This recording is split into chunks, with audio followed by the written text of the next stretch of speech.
des maladies, on va dire, d'aujourd'hui. Très bien. Et Dieu sait s'il y a du travail. Je donne effectivement, par rapport aux produits, je travaille avec Gatelier depuis assez longtemps et j'ai aussi. Merci. Je crois que tout le monde a fait le petit tour de table. Alors donc, pour certains, peut-être que pour vous, ce qu'on va raconter aujourd'hui va être très très connu, mais donc ici, je vais faire une approche, je dirais, une première approche pour vous expliquer un petit peu qu'est-ce que c'est d'abord, qu'est-ce que c'est la spagyrie, un petit peu l'historique, quels sont les buts, et on va voir en particulier, à partir de là, quelques produits de la gamme Herboplanète dans le domaine des allergies et dans le domaine des inflammations, parce que les deux vont vraiment ensemble. Alors, donc Sildis, c'est la société qui a été créée pour les distribuer en France, parce qu'Herboplanète est un laboratoire italien qui existe quand même déjà depuis pas mal d'années, mais ce sont des produits vraiment pratiquement pas connus en France et qui commencent à être un petit peu plus connus en Belgique, mais j'espère qu'ils seront distribués d'une manière un petit peu plus... Est-ce que c'est mes yeux qui sont bizarres ou est-ce que c'est pas tout à fait au point? Non, c'est au point. Mon Dieu, je dois prendre de la lutéine et... Bon, alors...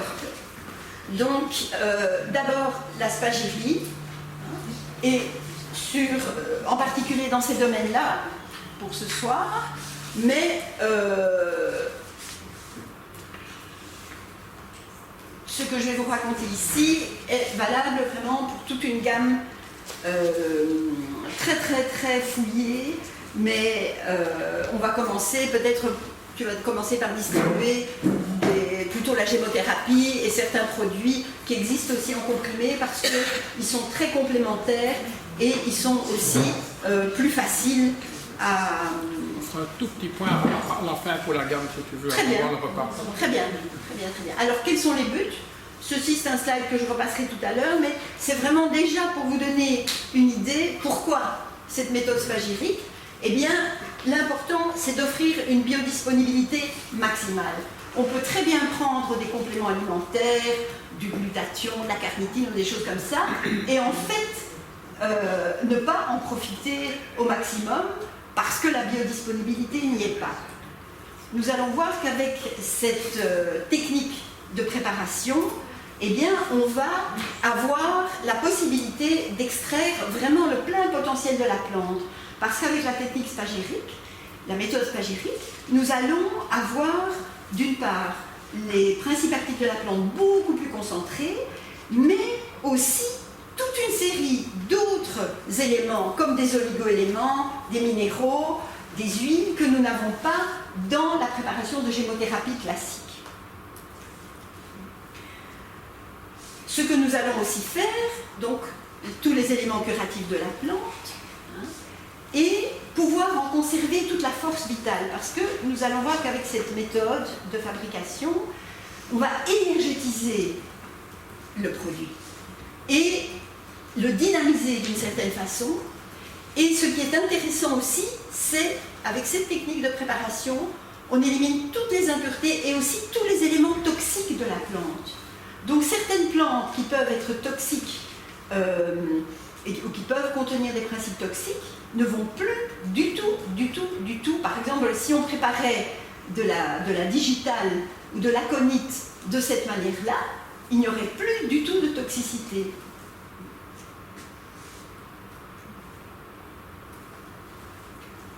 Alors, nous allons d'abord aborder un petit peu l'historique et la définition. La spagyrie, ce n'est pas quelque chose de nouveau. Nous allons parler de Paracels. Et Paracels a déjà, heureusement qu'il a ce surnom de Paracels, parce que s'il fallait chaque fois donner son nom au complet, ce serait un petit peu difficile. Vous voyez, il est né au XVe siècle, il est mort au XVIe siècle, donc c'est pas nouveau du tout. Et c'était quelqu'un déjà de très précurseur. Il réfléchissait. Il était déjà un petit peu en marge du type de médecine assez rudimentaire de l'époque, qui avait encore plus de hier qu'aujourd'hui. Et il s'est fait mal voir par pas mal de milieux médicaux de l'époque, parce qu'il avait un esprit vraiment critique, et il posait des questions qui dérangeaient. Et lui, il a fait à l'époque, évidemment, on était d'office chirurgien et médecin, et il a vraiment eu l'occasion d'expérimenter pas mal de choses, et d'en abstraire vraiment toute une connaissance qui allait bien au-delà de la connaissance médicale de l'époque. Et c'était vraiment un pionnier de l'utilisation médicale des produits chimiques et des minéraux. Et il a beaucoup travaillé, notamment sur des ouvriers qui extrayaient du zinc dans des mines et qui avaient des pathologies d'intoxication. Et ça l'a vraiment amené à réfléchir très fort, d'une part, sur l'implication psychologique des conditions de vie sur la santé, alors qu'on ne se posait absolument pas la question à l'époque. Et là, lui, il a commencé à avoir vraiment une vision globale des choses. Et aussi, c'est un précurseur de la médecine préventive. Comme il était sur le terrain, il s'est rendu compte que quand on pouvait préserver les gens de telle et telle toxicité, de tel produit chimique, de tel minéral, qu'on améliorait leurs conditions de vie, eh bien la santé était vraiment meilleure. Et c'est aussi un précurseur de l'homéopathie, parce qu'il a beaucoup travaillé avec la théorie des signatures, donc le semblable, le jus, le sucre de la chélidoine, avec la similitude avec la bile, les rouges de la tomate pour traiter les brûlures, etc. Et c'est aussi, bien sûr, comme il s'est intéressé à la psychologie, c'était aussi le précurseur de la médecine psychosomatique. Il a établi beaucoup de liens entre les pathologies et le psychisme des personnes. Et il préparait lui-même les remèdes et il utilisait des principes alchimiques pour le faire. Et donc c'est le premier à avoir développé l'aspagérie. Alors, l'aspagérie, qu'est-ce que c'est ? C'est Paracelse qui a utilisé ce mot pour la première fois. Et étymologiquement, ça vient du grec spao et aigeros, réunir. Donc on va séparer certains principes actifs de la plante et on va les réunir. Pourquoi les séparer et les réunir ? Eh bien, dans une plante, il y a plusieurs niveaux. Et donc, il y a des principes actifs qui ne sont pas miscibles dans la même phase, qui vont être cloisonnés dans telle et telle partie de la plante. Et nous allons voir qu'il y a des principes actifs qui vont être obtenus par la macération, et puis des principes actifs qui vont être obtenus par la calcination, on va incinérer le résidu, et puis par la suite, on va encore poursuivre l'œuvre, et on va avoir l'œuvre noire, l'œuvre rouge, l'œuvre blanc, une œuvre alchimique. Petite parenthèse, nous sommes de superbes machines alchimiques. Nous transformons en permanence le monde qui nous entoure, les plantes.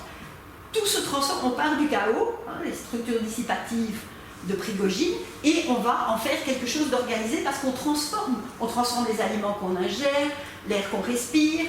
On a des fonctions merveilleuses pour le faire. On a un magnifique triple réchauffeur, plus toutes ces choses fabuleuses qui ne se voient pas, mais qui se passent dans notre organisme. Déjà, là, pour le moment, entre le moment où j'ai commencé à parler et maintenant, il y a déjà une alchimie qui se fait, avec tel et tel élément que chacun de vous va prendre, va absorber et va intégrer à sa manière en fonction de votre expérience, de votre vécu, de qui vous êtes. Eh bien, ça, c'est de l'alchimie. D'ailleurs, le plus grand tathanor alchimique, c'est le couple. C'est là qu'il y a plein de choses qui se passent et qui nous amènent aussi à nous transformer et à nous amener à des remises en question. Alors, l'aspagérie, donc c'est l'art de séparer, de combiner les principaux constituants dans le but justement d'élaborer des remèdes holistiques. Nous allons voir que ce sont des remèdes qui vont avoir une action vraiment globale. Sur quels principes philosophiques ils vont se baser? Eh bien, justement sur les principes fondamentaux de l'alchimie, je ne vais qu'ébaucher ces principes alchimiques en faisant le parallèle d'autres approches, mais qu'on va retrouver un peu dans toutes les traditions et dans toutes les médecines traditionnelles, que ce soit la médecine chinoise, la médecine ayurvédique, la tradition hébraïque. Nous allons voir qu'on va chaque fois retrouver le 3. Et on va le voir aussi sous un angle un peu plus scientifique. Et même au niveau de l'atome, il y a des protons positifs, des électrons négatifs, et puis les neutrons au milieu. Eh bien, on va retrouver chaque fois ce principe de deux polarités opposées mais complémentaires, avec un lien, une sorte de transformateur qui permet de passer de l'un à l'autre. Eh bien, le principe alchimique, comme dans le temps, eh bien, tous ces chercheurs ne disposaient pas de tous les moyens scientifiques que nous avons maintenant, ils essayaient de s'expliquer le monde. Comme il y a des cosmogonies qui se sont mises en place, l'Ayurveda, le Tao, c'est absolument extraordinaire. Et c'est à une époque où l'humanité avait des capacités beaucoup plus intuitives qu'aujourd'hui. Donc ce sont toutes des notions qui ont été vraiment, je dirais, appréhendées intuitivement. Mais le yin et le yang, c'est de l'informatique. Quand on voit la manière, les 64 combinaisons au niveau des hexagrammes du Yi King, c'est 64 codons de l'ADN. Donc on peut vraiment faire le parallèle avec toutes ces traditions et la science actuelle, et on parle beaucoup de médecine quantique, etc. Eh bien, c'est simplement une médecine, une approche qui va prendre en compte justement aussi la notion, on verra un peu plus loin, d'information énergie-matière. Ici, dans cette philosophie alchimique, on va parler de ces 3 éléments, donc le mercure, qui est présenté comme le principe yin, en relation avec l'élément eau, et qui va correspondre aux alcoolats qu'on va retrouver dans les végétaux, et qui va être beaucoup plus en relation avec le psychisme. En astrologie, c'est Mercure. Il n'y a pas que Mercure. Non. Mais entre autres, donc quand on parle de signes particulièrement intellectuels et relationnels, etc., bien on va penser à Mercure. Mais ici, le sel, eh bien le sel va servir de trait d'union. C'est comme le principe du neutron. Et là, on parle de feu délivré des eaux. Pourquoi le feu? Eh bien, c'est quand on prend l'eau de mer, il y a l'eau et il y a le feu. Comme en médecine chinoise, l'hexagramme de l'eau, il y a un peu, donc il y a les 2 traits yin entre lesquels se trouve un trait yang qui représente le feu. Donc il y a toujours cet élément particulier aussi au niveau de l'eau. Et quand on évapore l'eau de mer, eh bien on va retrouver le sel. Et là, ce sont tous les sels minéraux et les oligoéléments qui vont être en relation avec cette phase-là et qui vont correspondre au corps physique. Et le soufre, qui va symboliser le principe yang, le feu. Et lui, il va être en relation avec les huiles essentielles et tous les composés volatiles qu'on va retrouver dans la plante. Et il va être plus en relation avec les émotions.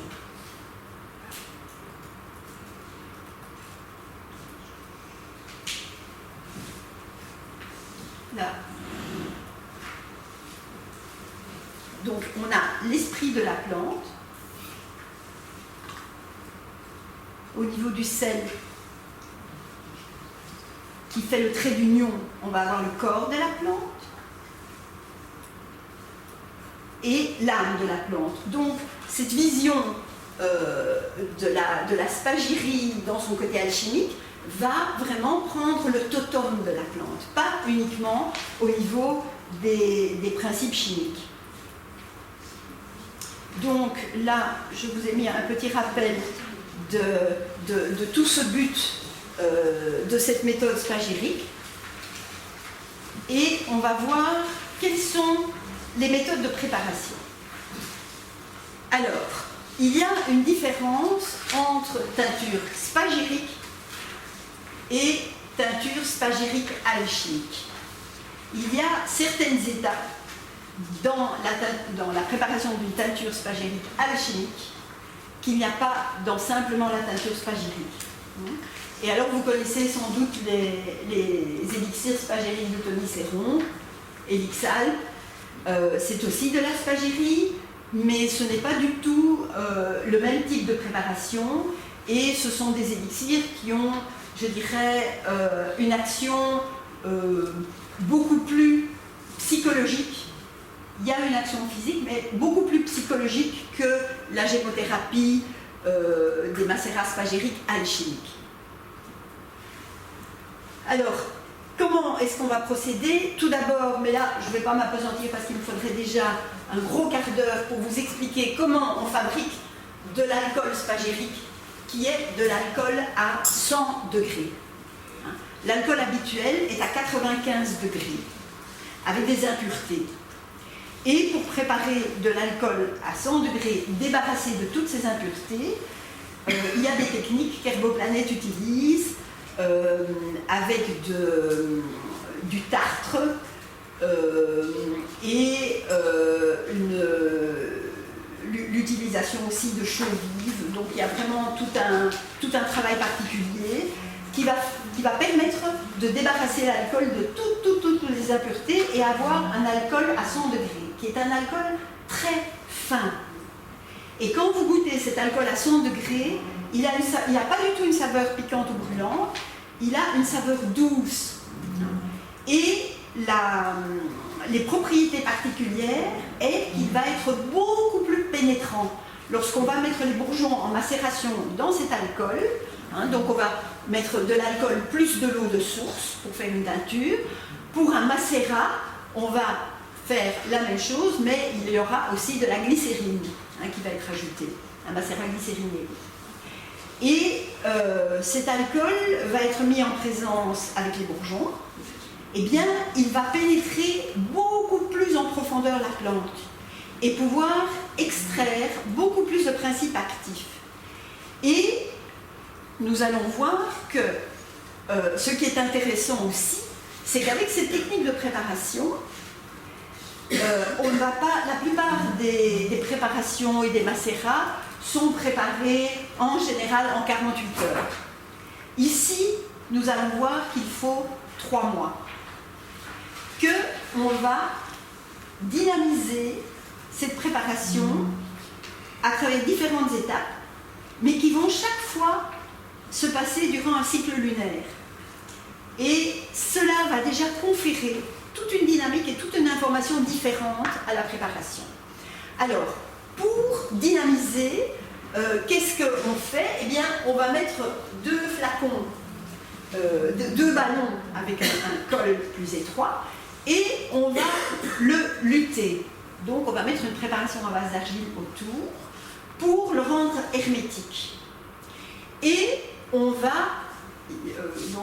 Herboplanète appelle ça la macération-circulation, parce que pendant 28 jours, la plante va macérer là-dedans, mais qu'est-ce qui va se passer? Il y a des alternances jour-nuit. C'est symboliquement soumis à l'influence de la lune, et puis le soleil, le jour, yang. Eh bien, l'alcool et l'eau va se vaporiser. Donc le yin va devenir de plus en plus yang. Et puis la nuit, il va y avoir une recondensation. Donc il va y avoir vraiment une circulation qui va à la fois permettre une meilleure pénétration dans la plante, mais qui va aussi lui conférer comme une dynamisation homéopathique. Et en même temps, une énergie yin-yang complémentaire qui va faire vraiment que le produit va avoir des propriétés énergétiques tout à fait différentes. Au bout des 28 jours, qu'est-ce qu'on fait? eh bien, on va filtrer et on va avoir le résidu de la plante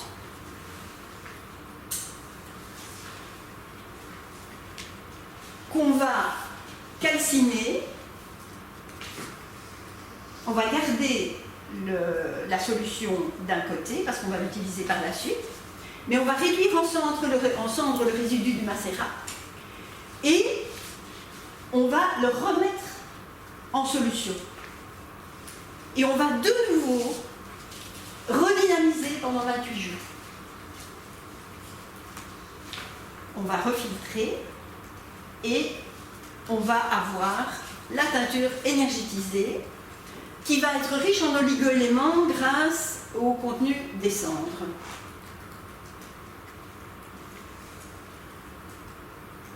Et je vous assure, à travers ces préparations, on a vraiment une qualité, par exemple un ginseng ou un echinacea, ou il y a de la propolis aussi, il y a différentes plantes qui sont, quand elles sont préparées de cette manière-là, vous goûtez, ceux qui sont sensibles, vous goûtez l'une, vous goûtez l'autre, c'est pas du tout le même effet sur l'organisme. Vous sentez très rapidement qu'il y a quelque chose qui se passe parce qu'il y a vraiment tout ce plus. Alors pour une teinture spagérique alchimique, eh bien, nous allons faire la même chose jusqu'à ce stade-là, mais qu'est-ce que nous allons faire de plus? Eh bien, ce que nous aurons obtenu par filtration à ce stade-ci, nous n'allons pas le jeter, nous allons le mettre dans un four et le porter à 600 degrés. Et ce que nous aurons chaque fois obtenu, nous allons le remettre en solution et nous allons le chauffer pour faire évaporer toute la solution et nous allons le faire à 3 reprises. C'est la calcination, lixiviation. Et là, il y a encore d'autres sels minéraux qu'on appelle les sels fixes, qui vont être isolés, que nous n'avions pas avec simplement la teinture spagérique. Donc là, on retrouve vraiment l'œuvre noire, l'œuvre rouge, parce que dans le four à 600 degrés, toute la préparation devient rouge incandescente. Hein. Et puis l'œuvre blanc, donc une fois évaporés, ces sels vont être mis dans un récipient. On va les laisser pendant la nuit et, curieusement, ils vont se charger d'eau, ils vont absorber l'eau de l'atmosphère. Ils vont devenir beaucoup plus dignes.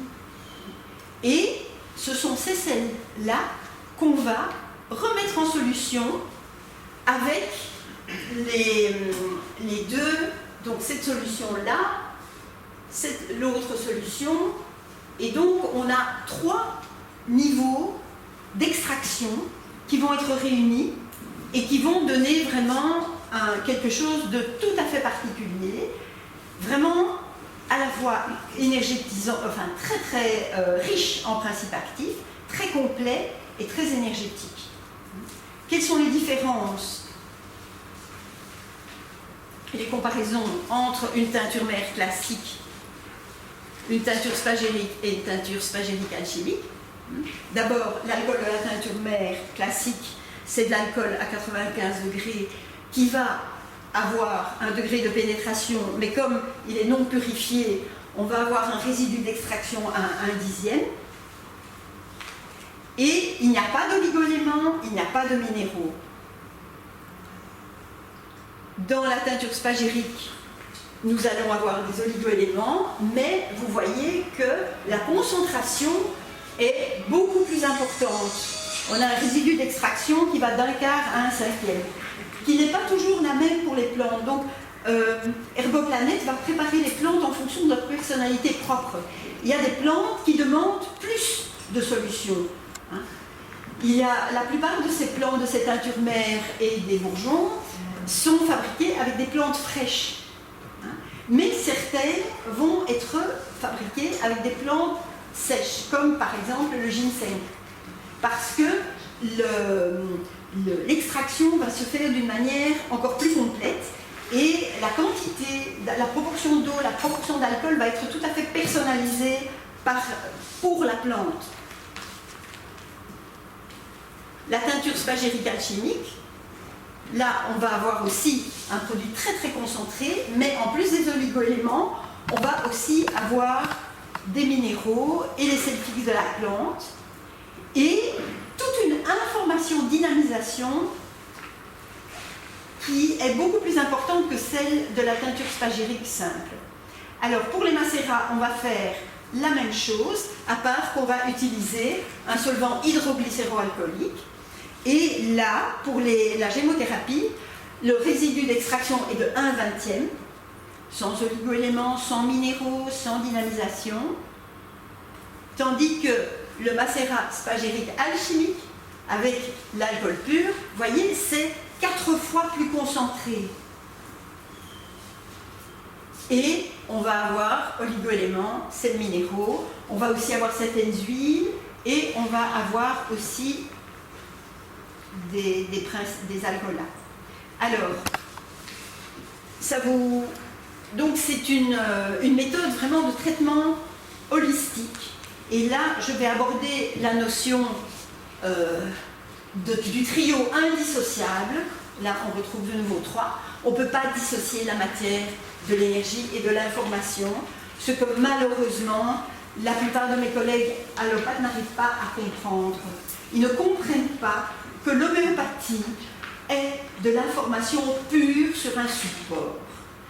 Ils utilisent la commande à distance de leur téléviseur, ils utilisent leur ordinateur, mais ils ne peuvent pas comprendre qu'il peut y avoir aussi des commandes à distance informationnelles au niveau du corps humain et que nous avons des récepteurs traducteurs et émetteurs d'informations et qu'on ne peut fonctionner que comme ça.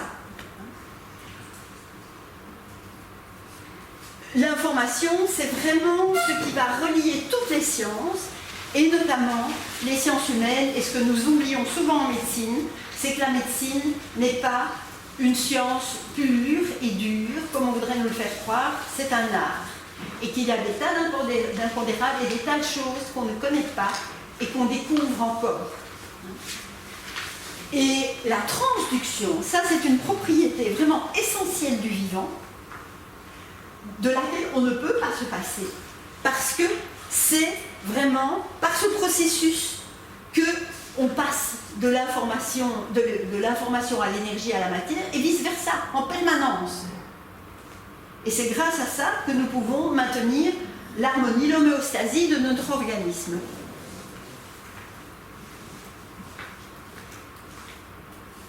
Donc on a vraiment un passage de l'un à l'autre, et il y a un monsieur, un mathématicien très brillant, un mathématicien français, qui est mort, et qui s'appelait Stonnier, et qui était vraiment passionné d'information, à une époque où c'était vraiment encore très nouveau, et il a pu vraiment quantifier les équivalences. Donc il a pu vraiment montrer qu'un kilojoule pouvait se transformer en 10-23 moles de matière et en 10-23 bits d'information. Et ça se passe là maintenant, il y a des milliers, des millions de réactions de ce genre dans notre corps pour transformer tout ce que nous racontons, tout ce que nous disons, et qui peut, vous savez très bien que l'information est essentielle. Le conflit du diagnostic, on peut tuer quelqu'un en lui assénant un diagnostic comme ça sans aucun égard, donc l'information peut tuer. Et c'est très important d'en être conscient. Alors, les Chinois, cette merveilleuse médecine tellement complexe, mais tellement complète, avaient déjà compris que rien n'était fixe, que rien n'est fixe, que tout est dynamique et que tout se transforme en permanence l'un dans l'autre, avec le yang et un peu de yin dedans, et le yin toujours avec un petit peu de yang dedans, et c'est ça qui permet le mouvement. Mais ce dont on ne parle pas suffisamment, hein, parce qu'ici on se dit, ah oui, il y a 2 yin et yang. Non, il y a 3. Il y a vraiment l'interface entre les 2 qui est essentielle et qui est un grand transformateur. Sans cette interface, qu'on va retrouver au niveau de toutes les membranes, de tous les interfaces de notre corps, les membranes cellulaires, les fascias, l'interface entre le cytoplasme cellulaire et le noyau, eh bien c'est vraiment essentiel parce que c'est le grand lecteur, c'est comme un appareil qu'on branche sur une prise électrique et qui a besoin d'un transformateur. Si on n'avait pas ça, on ne pourrait pas fonctionner. Il y a un très grand monsieur qui malheureusement a été méconnu, c'est Émile Pinel, qui a fait vraiment, qui a fait des travaux magnifiques et qui a établi une théorie physico-biologico-mathématique pour expliquer comment le vivant fonctionne. Et là aussi, on va retrouver ce fameux 3. Lui, il a pu montrer que, en fait, le vivant fonctionne sur... Quand je dis vivant, pour moi, les minéraux sont aussi vivants. Il y a une vie dans les minéraux. Le règne végétal, le règne animal, nous, on est le règne nominal. Chaque règne, c'est comme les eaux, tout ce qui précède avec chaque fois quelque chose en plus. Eh bien, l'univers fonctionne aussi comme ça, avec 3 champs qui sont dans 3 dimensions et qui vont se compléter pour permettre à la vie d'exister. Alors, il a montré qu'il y avait un champ physique qui concerne les formes, la matière physique, ce qui est dense. Il a aussi montré que nous fonctionnions avec un champ de mémoire, et c'est là que les informations arrivent. C'est tout notre champ aussi inconscient, toutes nos programmations inconscientes. Avec, dans le champ physique, c'est l'énergie circulante dans la matière, c'est toute la phase yang, tandis que le champ de mémoire, un des supports de ce champ de mémoire, c'est l'ADN, le champ morphogénétique, et qui n'est pas matériel, où on garde la mémoire de tout ce qui a existé avant nous, la mémoire de toute notre lignée, la mémoire de l'univers, qui est là et qui nous sous-tend, et qui va se matérialiser à certains moments, lorsque nous vivons certaines choses que nous reproduisons parce que nous sommes programmés et dont nous n'avons pas conscience. Et grâce à la communication entre les deux, eh bien, nous pouvons arriver à faire des prises de conscience. Donc, le 3e champ, c'est le champ de forme, c'est le champ morphique, ce qui, dans l'univers, contient la mémoire de tout ce qui a été, tout ce qui est et tout ce qui sera. Donc, il y a là une information rémanente. Et Pinel a pu montrer, j'ai un bouquin de lui comme ça, avec que des formules mathématiques, il a pu vraiment prouver que ce champ de forme, ici, au milieu, est immortel. Donc, quand nous mourrons, notre champ électrique s'éteint assez rapidement, et puis le champ magnétique met 3 jours, notre vécu, notre expérience sur Terre, met 3 jours à se remettre dans le disque dur. Et par la suite, eh bien, c'est remis à l'univers, et donc tout notre vécu est là, et l'univers en profite. Comment ça fonctionne de l'autre côté, on n'en sait rien, mais c'est quand même un peu troublant. Jésus-Christ est ressuscité 3 jours après sa mort. Donc on retrouve comme ça dans des textes de la tradition, c'est aussi des choses quand même interpellantes et qui viennent se recouper avec ce qu'on a pu montrer de manière scientifique. Donc ici, ceci commence à notre naissance et va jusqu'à notre mort, et de l'autre côté c'est infini, ça va au-delà, aussi loin que l'univers et ce qui nous entoure existe. Et donc, cette fameuse phase 3, qu'on va retrouver aussi en auriculo. Il y en a qui font de l'auriculothérapie. Ben là aussi, il y a la projection des organes au niveau des oreilles sur 3 phases qui se complètent et qui permettent de comprendre énormément de choses. Et donc là, le temps ici, il va de 0 à notre mort. Là, il remonte à l'infini. Mais là, au niveau de cette phase 3, il n'y a pas d'espace-temps. On dit ça fonctionne à la vitesse de la lumière, mais moi je crois beaucoup aussi au supralumineux, à quelque chose qui est encore au-delà. Et en physique, cette fameuse phase 3 serait en relation avec les neutrinos, qui sont ces particules matérielles et dont qu'on n'a jamais pu peser ni déterminer le poids, mais qui sont tellement rapides qu'elles traversent l'univers d'un bout à l'autre instantanément. Pour le moment, on est traversé par des neutrinos, le Soleil est traversé de neutrinos, donc il y a une information qui circule en permanence dans l'univers. Et c'est pour ça que tout est relié. Et moi, je suis persuadée que, en tout cas, l'univers que nous sommes occupés à explorer fonctionne comme un grand corps, avec ses organes, avec ses grandes fonctions, etc. Comme la Terre peut aussi être vue sous un angle global, holistique.